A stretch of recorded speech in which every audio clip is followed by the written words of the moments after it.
وعن ابی عبس قال قال رسول اللہ صلی اللہ علیہ وسلم مغبرت قدم عبد فی سبیل اللہ فتمسہ النار۔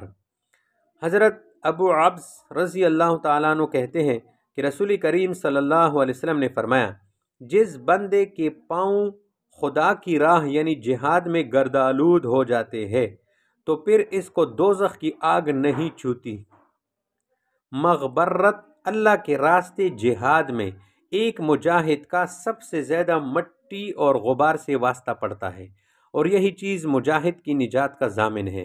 کبھی تو سر سے پیروں تک مجاہد غبار میں اٹا پڑا رہتا ہے۔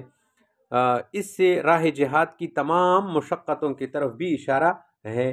جب ان مشقتوں پر اتنا ثواب ملتا ہے تو جان کی بازی لگانے اور زخم کھانے یا گرفتار ہونے کا کتنا بڑا ثواب ہوگا۔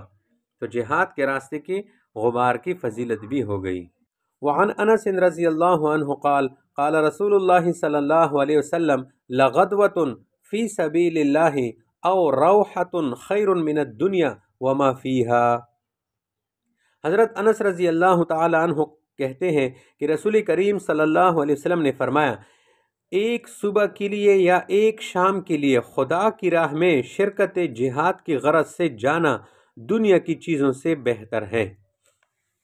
لغدوۃ صبح کے وقت سفر کرنے کو غدوہ کہتے ہیں، اور شام کے وقت سفر کرنے کو روحہ کہتے ہیں۔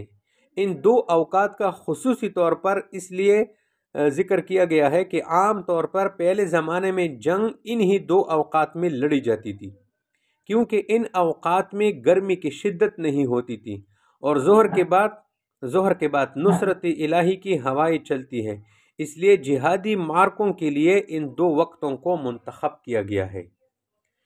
اس حدیث میں فی سبیل اللہ کا لفظ آ گیا۔ اللہ تعالیٰ فی سبیل اللہ، اللہ کی راہ سے مراد جو ہے جہاد کا راستہ ہے، اور جہاد میں شرکت کرنا مراد ہے۔ علامہ ابن حجر فتح الباری میں فی سبیل اللہ کی تشریح میں شرح میں لکھتے ہیں الجہاد، وہاں جو فی سبیل اللہ ہے اس کی تفسیر الجہاد سے کیا ہے۔ قرآن عظیم میں یہ لفظ بار بار آیا ہے۔ قرآن پڑھنے سے معلوم ہوتا ہے کہ سبیل اللہ کا لفظ 3 طرح استعمال ہوا ہے۔ اس کا پہلا اطلاق اور استعمال جہاد کے لیے ہوا ہے، اور جہاد فی سبیل اللہ کے ساتھ یہ لفظ خاص ہے، جیسے یقاتلون فی سبیل اللہ، یجاہدون فی سبیل اللہ، اور اس قسم کی دیگر آیتیں ہیں، یہ جہاد کے ساتھ خاص ہے۔ اور صریح طور پر قرآن میں سبیل اللہ کا لفظ 36 مقامات پر مذکور ہے۔ اس لفظ کا دوسرا اطلاق اور استعمال عموم کے طور پر مطلق دین کے لیے ہوا ہے، جو دین کے تمام شعبوں کے لیے عام ہے، کسی شعبے کے ساتھ خاص نہیں، جیسے یصدون عن سبیل اللہ آیت ہے، اور اس کے علاوہ دیگر آیات ہے۔ صریح طور پر قرآن عظیم میں یہ لفظ 25 مقامات پر مذکور ہے۔ اس لفظ کا فی سبیل اللہ کا تیسرا اطلاق مشترک طور پر ہوا ہے، کبھی انفاق فی سبیل اللہ میں استعمال ہوا، کبھی جہاد میں استعمال ہوا، اور کبھی مطلق دین کے لیے استعمال کیا گیا ہے، جیسے وَأَنفِقُوا فِي سَبِيلِ اللَّهِ۔ اور یہ جو وَلَا تُلْقُوا بِأَيْدِيكُمْ إِلَى التَّهْلُكَةِ والی آیت ہے، صریح طور پر قرآن میں یہ لفظ 7 مقامات پر استعمال ہوا ہے۔ علامہ نووی رحمۃ اللہ علیہ نے واضح طور پر المجموع میں لکھا ہے کہ سبیل اللہ کا لفظ، سبیل اللہ کا پہلا مصداق جہاد فی سبیل اللہ ہے۔ ابن دقیق العید نے بھی اسی طرح لکھا ہے، اور ابن حزم اندلسی نے المحلی میں اسی طرح تحقیق فرمائی ہے۔ امام احمد بن حنبل اور امام محمد رحمۃ اللہ علیہ نے سبیل اللہ کے مفہوم میں ایک حدیث کی وجہ سے حاجیوں کو اور طالب علموں کو بھی داخل فرمایا ہے۔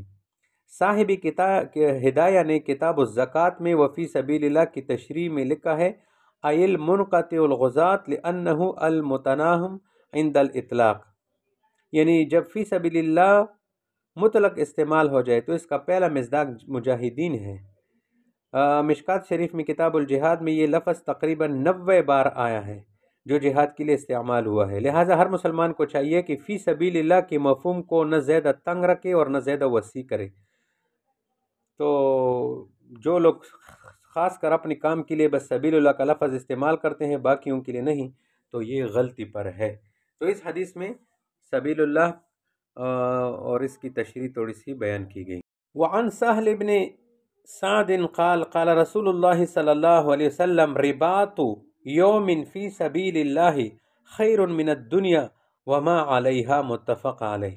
حضرت سہل بن سعد رضی اللہ تعالیٰ عنہ کہتے ہیں کہ رسول کریم صلی اللہ علیہ وسلم نے فرمایا اللہ کی راہ میں ایک دن کی چوکیداری دنیا سے اور دنیا کی جتنی جو کچھ چیزیں ہیں سب سے بہتر ہیں۔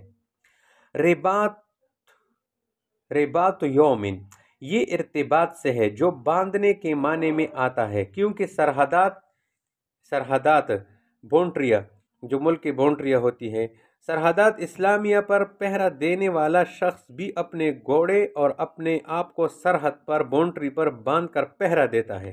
قرآن کی آیت ہے نا وَأَعِدُّوا لَهُم مَّا اسْتَطَعْتُم مِّن قُوَّةٍ وَمِن رِّبَاطِ الْخَيْلِ تُرْهِبُونَ بِهِ عَدُوَّ اللَّهِ وَعَدُوَّكُمْ، اور ایک آیت میں یا ایھا الذین آمنوا اصبروا وصابروا ورابطوا، تو یہاں سے رباط ماخوذ ہے۔ حدیث میں رباط کی بڑی فضیلتیں مذکور ہے۔ اسلامی ملک کی سرحدات پر پہرا دینے اور کفار کی سرحدات پر نظر رکھنے کا نام رباط ہے۔ رباط یہاں احادیث میں ایک لفظ حراسہ کا بھی آیا ہے جو چوکیداری کے معنی میں ہے۔ حراسہ اور رباط میں اتنا فرق ہے، حراسہ اس چوکیداری کو کہتے ہیں جو اندرون ملک میں ہو، اور رباط اس پہرے کو کہتے ہیں جو کافر ملک کی جو بونٹریاں ہیں، سرحدات ہیں، وہاں پر نگاہ رکھنے اور اسلامی ملک کی سرحدات کی حفاظت کے لیے ہوتی ہے۔ اور اس حدیث میں جو فرمایا کہ من الدنیا، اس جملے کے دیکھو دو مفہوم ہے۔ پہلا مفہوم یہ ہے کہ دنیا کی تمام نعمتوں اور اس کے سارے ساز و سامان سے رباط میں ایک دن کا پہرا بہتر ہے، کیونکہ آخرت کا ثواب باقی ہے، دنیا کی نعمت فانی ہے۔ دوسرا مفہوم یہ ہے کہ دنیا کی ساری دولت کو اگر اللہ تعالیٰ کے راستے میں خرچ کیا جائے اور بڑا ثواب مل جائے تو رباط میں ایک دن کا ثواب اس سے بہتر اور بڑھ کر ہے۔ اس طرح کا جملہ جہاں بھی استعمال ہوا ہو اس کی بھی یہی دو مفہوم بیان کیے جا سکتے ہیں، جس طرح یہ آنے والی حدیث میں یہی جملہ ہے۔ بہرکیف اس حدیث میں اسلامی سرحدات پر جو اسلامی ملک کی بونٹریاں ہوتی ہے اس پر پہرا دینا، مسلمانوں کی ملک اور ملت اور مساجد، مدارس، مراکز سب کی حفاظت کے لیے اسلامی سرحدات پر پہرا دینے کی فضیلت بیان ہوئی۔ ان اللہ وملائکتہ یصلون علی النبی یا ایھا الذین آمنوا صلوا علیہ وسلموا تسلیما۔